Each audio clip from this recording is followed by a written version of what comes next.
Oke, video kali ini saya akan review motor versi naked dari motor yang kemarin saya review, yaitu Kawasaki ER6F ya. Kali ini saya akan review versi nakednya, yaitu Kawasaki ER6N.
Nah, ini adalah Kawasaki ER6N tahun 2012, warna hitam, kepunyaan salah satu dari bikers Malang Raya dan YouTuber juga sih, yaitu Mas Ardea.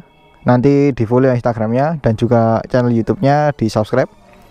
Motor ini versi nakednya dari Kawasaki ER6F, dan kalau kalian tahu ya, motor ini yang sama tipenya dengan motor yang dulu almarhum UJ kecelakaan dan meninggal dunia, itu pakai motor ini kalau nggak salah, warna hijau. Motor ini adalah motor yang menurut saya cukup masuk akal untuk pemula yang baru naik kelas, dari misalnya dari 250cc ke big bike atau 650cc, karena secara harga bekasnya ini cukup terjangkau dan mirip-mirip lah dengan motor 250cc yang sport. Harga barunya 250cc.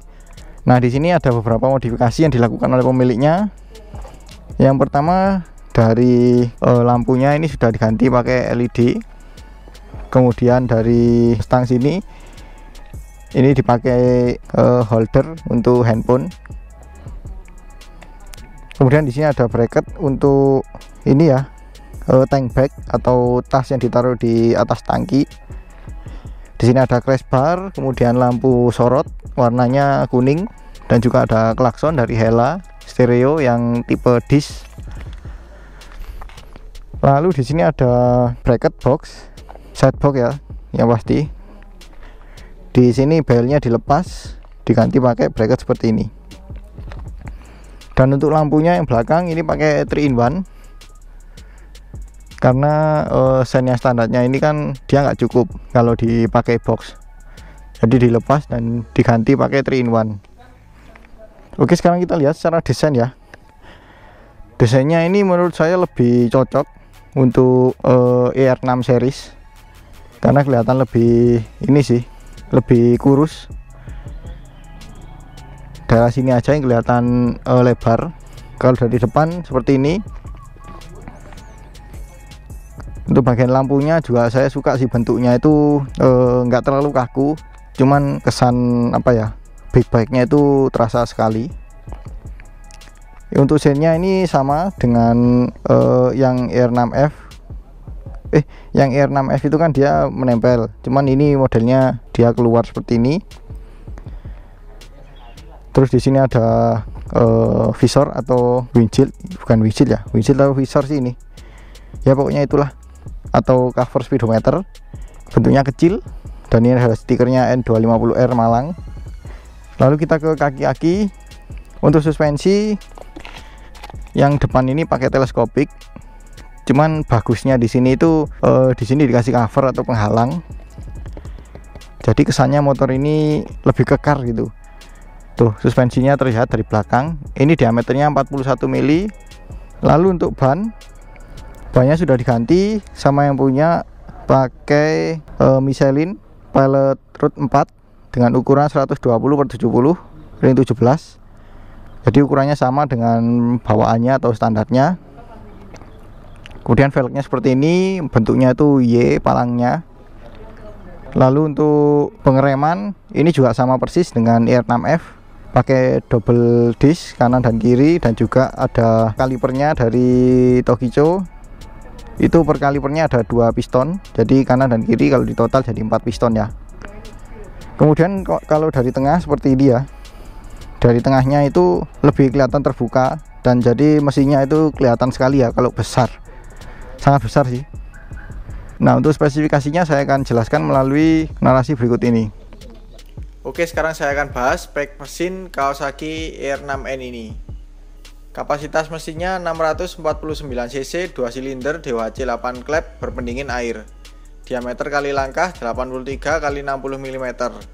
Tenaganya 69,9 HP di 8500 rpm dan torsi 64 Nm di 7000 rpm. Rasio kompresinya 10,8 banding 1. Transmisinya 6 speed. Oke, kita kembali ke video. Dan untuk rangkanya seperti ini. Ini rangkanya model turbular atau rangka pipa. Cuman ini cuma satu bagian seperti ini, 2 bagian yang sejajar. Kemudian untuk suspensinya ini juga sama dengan ER6F. Dia modelnya ada di sebelah kanan, jadi tidak ada di tengah ya. Dan modelnya itu tidak tegak tapi lebih cenderung tidur. Dan untuk footstepnya seperti ini. Footstepnya ini jadi satu ya, satu kerangka seperti ini. Dan ini dilengkapi karet dua-duanya, jadi lebih nyaman untuk mengurangi getaran ya di kaki. Lalu untuk knalpot, nah ini knalpot standarnya. Kalau kalian tahu, ini modelnya besar loh. Cuman kalau dari sini kan kelihatan cuma ini aja. Tapi kalau kita lihat dari sisi kiri, nah itu baru kelihatan nih, besar sekali. Modelnya itu kotak, cuman ada bagian yang keluar lagi ya. Jadi keluarnya di sini. Tuh di sini, ini bagian yang keluar. Dan suaranya ini mirip dengan Ninja 250 Fi yang 2 silinder. Cuman kalau kalian lebih jeli ya atau lebih detail akan bisa paham atau mengerti perbedaan suaranya. Karena sama-sama derajat pengapiannya itu 180 derajat. Kemudian untuk swing arm ini juga sama dengan ER6F, modelnya itu pakai pipa, tapi pipanya bulat. Dan di sini ada jalur pedok, jadi lebih mudah sih untuk kalau kita mencuci atau mengganti ban. Nah, untuk hagernya seperti ini ya. Kalau menurut saya sih hagernya cukup kecil, cukup minimalis. Dan untuk bannya ini diganti pakai Michelin Pilot Street, beda ya dengan yang depan. Kalau ini diganti pakai Michelin Pilot Street radial, ukurannya 180/55 ring 17. Untuk standarnya itu 160/60 ring 17. Dan velgnya sangat lebar. Ukuran lebarnya ini 4,5 inch. Kemudian ada rem, ini kalipernya 1 piston. Dan ini juga disc, modelnya bergelombang jadi mudah melepas panas ya. Oke, kita ke lampu belakang yang saya bilang tadi. Lampu belakangnya sudah ganti 3-in-1. Coba saya hidupkan ya. Lampu belakangnya seperti ini. Modelnya ya sama sih, bentuknya segitiga, cuman ada detail lagi di sini. Kalau kita rem seperti ini. Kalau sein,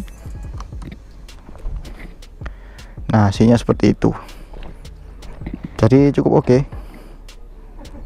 Dan untuk spakbornya juga sama dengan ER6F. Dia itu enggak terlalu mundur, cuman ke bawahnya cukup lebar ya. Dan di sini juga lebar, jadi ya bisa meminimalisir kotoran naik lah. Untuk gear juga sama, ukurannya juga sangat besar. Kayaknya sih sama aja dengan yang versi fairingnya. Dan untuk tuas persnelingnya seperti ini. Ini juga sama persis dengan ER6 yang fairing. itu dia modelnya ke belakang seperti ini. Dan untuk bagian bawah di sini ada undercowl, bentuknya nggak terlalu besar ya, cuma buat pemanis saja sih, karena mesinnya aja sudah besar. Tuh kelihatan kan mesinnya itu besar sekali. Nah untuk jok ini juga sama persis dengan IR6F, modelnya itu split seat atau terpisah, cuman rasanya seperti jok tandem karena dari selisih jaraknya juga sangat mepet dan ketinggiannya juga nggak terlalu berbeda jauh. Dan kelihatan sih dua-duanya tebal. Biasanya kan depannya lebih tebal, kalau yang ini lebih tipis. Kalau ini sama-sama tebal sih. Nah sekarang saya akan melihat kokpit ya, kemudian sedikit mereview speedometernya juga.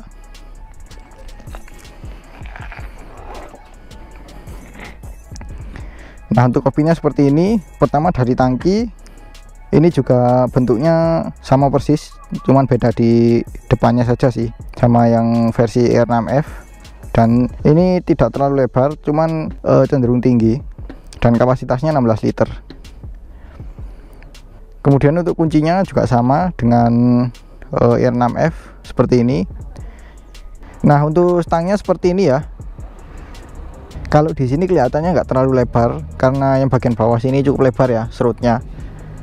Dan tekukannya di sini cukup naik. Kayaknya sama saja sih dengan yang punyanya IR6F. Cuman yang IR6F kemarin kan dimodifikasi ya jadi lebih rendah.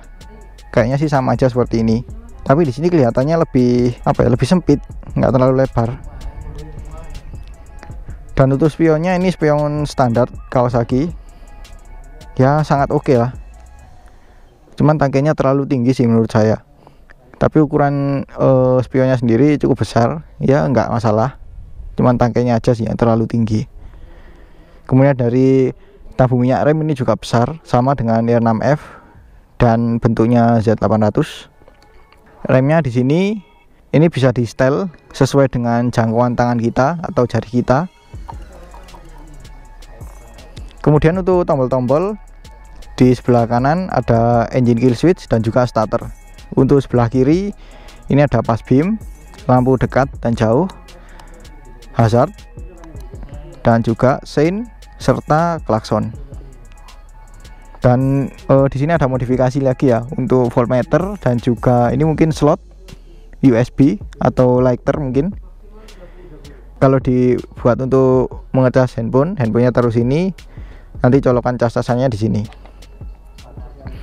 Nah untuk speedometernya seperti ini ya. Ini juga kalau secara bentuk mirip dengan IR6F, cuman ini kelihatan lebih simpel karena ini motor naked ya. Dan peletakannya ini ada di atas racer stang. Jadi kalau kalian mau modifikasi stang ini lebih tinggi, terutama merubah racer ya, mungkin kalian harus juga menyesuaikan tempat speedometer ini juga sih. Tuh. Nah untuk infonya apa saja yang ditampilkan.